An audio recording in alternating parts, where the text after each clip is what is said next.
សូមអ្នកស្រមៃមួយផ្លែថាអ្នកឈរម្នាក់ឯងក្នុងបន្ទប់គ្មាននរណាម្នាក់ធ្វើអ្វីអ្នកនោះទេប៉ុន្តែស្រាប់តែអ្នកនឹកឃើញរឿងពីអតីតកាលភ្នែកចាប់ផ្ដើមសើមបន្ទាប់មកទឹកភ្នែកចាប់ផ្ដើមហូរអ្នកសួរខ្លួនឯងថាហេតុអ្វីបានជាខ្ញុំយំប៉ុន្តែរឿងចម្លែកជាងនេះទៅទៀតគឺហេតុអ្វីបានជាពេលយើងឈឺភ្នែកយើងក៏មានទឹកភ្នែក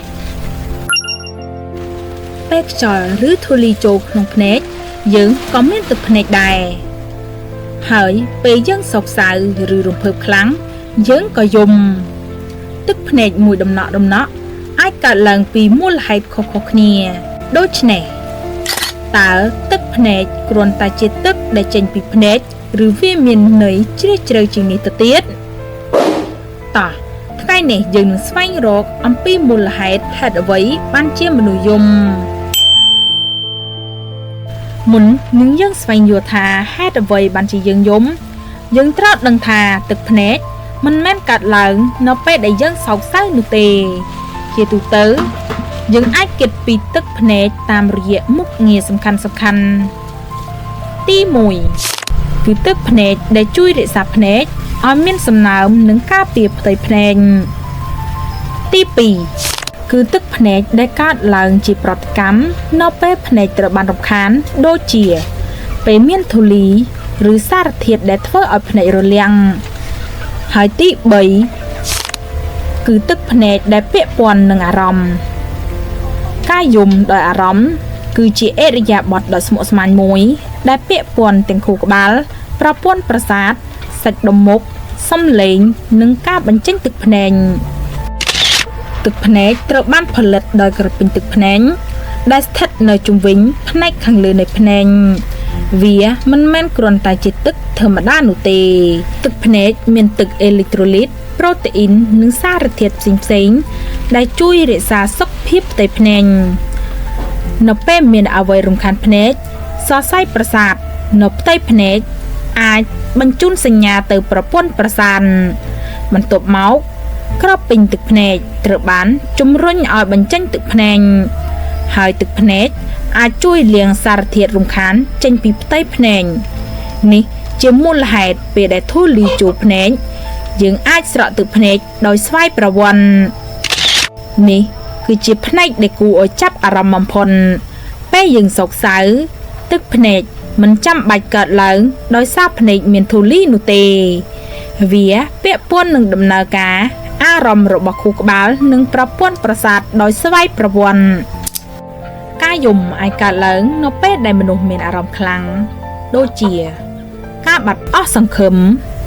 ការឈឺចាប់ផ្លូវចិត្តការរំភើបឬសូម្បីតែមានពេលអារម្មណ៍ថាត្រូវបានប៉ះពាល់យ៉ាងខ្លាំងការស្រាវជ្រាវបង្ហាញថា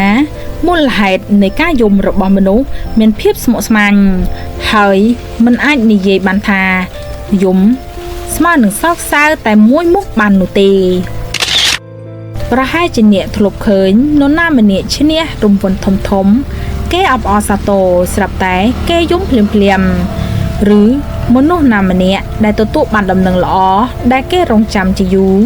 ហើយទឹកភ្នែកក៏ហូរឬក៏អ្នកដែលទទួលបានលទ្ធផលល្អក្នុងការប្រឡងគេក៏ស្រាប់តែយំភ្លាមការយំមានន័យថាគឺជាការសោកសៅហេតុអ្វីមនុស្សសប្បាយក៏យំព្រោះការយំអាចកើតឡើងនៅពេលអារម្មណ៍មានកម្រិតខ្លាំងហើយអារម្មណ៍មិនមានតែល្អនិងអាក្រក់នោះទេហើយការរំភើបខ្លាំងការធូរស្បើយក្តីស្រឡាញ់ការដឹងគុណឬ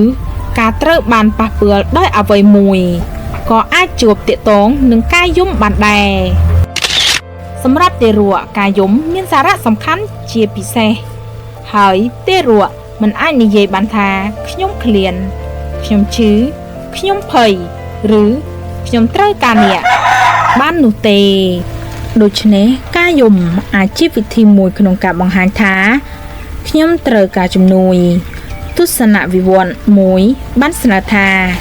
កាយយំអាចជាសញ្ញាដែលជួយបង្កើតការឆ្លើយតបពីមនុស្សជុំវិញខ្លួន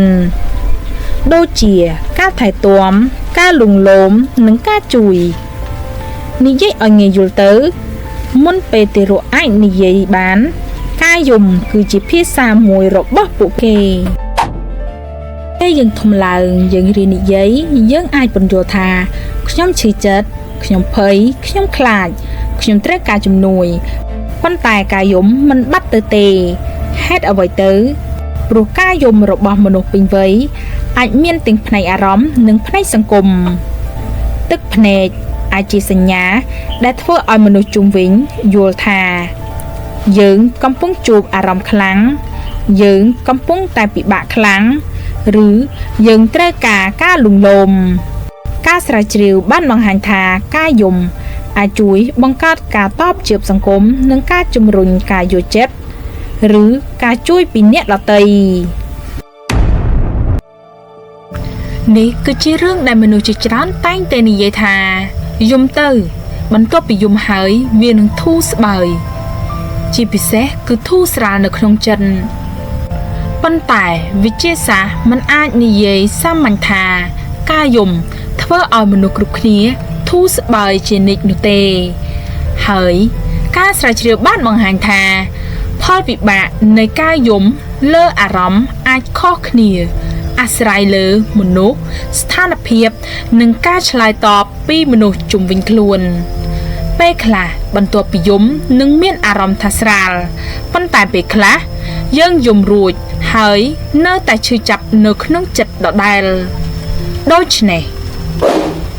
អារម្មណ៍របស់មនុស្សមិនដំណើរការដូចគ្នាទាំងអស់នោះទេតើទឹកភ្នែកដែលហូរធម្មតានិងទឹកភ្នែកដែលធូលីចូលតើវាខុសគ្នាដែរឬទេយើងអាចមានទឹកភ្នែកពីមូលហេតុខុសៗគ្នាដូចជាពេលធូលីចូលភ្នែកវាមានប្រតិកម្មការពារពេលខ្យល់ឬសារធាតុរំខានភ្នែកវាក៏អាចជំរុញទឹកភ្នែកនិងការពារភ្នែកផងដែរវាពាក់ព័ន្ធទៅនឹងប្រព័ន្ធខួរក្បាលនិងប្រព័ន្ធប្រសាទដែលគ្រប់គ្រងអារម្មណ៍និងប្រតិកម្មរាងកាយហេតុនេះហើយទឹកភ្នែកមួយដំណក់មិនមែនប្រាប់យើងពីរឿងតែមួយនោះទេវាអាចប្រាប់ថាភ្នែករបស់យើងត្រូវការការពារឬចិត្តរបស់យើងកំពុងឆ្លងកាត់អារម្មណ៍ខ្លាំងជាពិសេសគឺអារម្មណ៍ដែលពិបាកទទួលយកបានដូច្នេះហេតុអ្វីបានជាយើងយំចំឡើយមិនមែនមានតែមួយនោះទេយើងយំដោយសារមូលហេតុដែលទាក់ទងទៅនឹងរាងកាយយើងយំដោយសារយើងសោកសៅខ្លាំងយើងយំដោយសារយើងឈឺចិត្តឬខកចិត្ត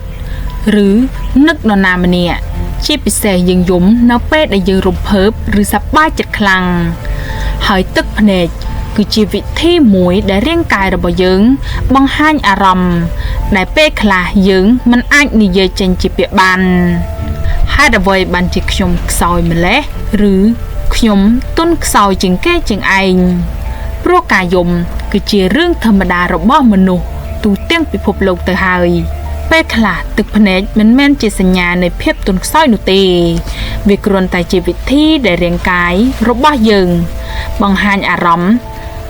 ដែលកំពុងកើតឡើងនៅក្នុងចិត្តហើយចោះអ្នកវិញតើអ្នកធ្លាប់យំដោយមិនដឹងមូលហេតុអ្វីដែរឬទេសូមកុំភ្លេចចុច like subscribe ដើម្បីទទួលបានវីដេអូថ្មីៗបន្ថែមទៀតសូមអរគុណសម្រាប់ការទស្សនាជួបគ្នានៅវីដេអូក្រោយ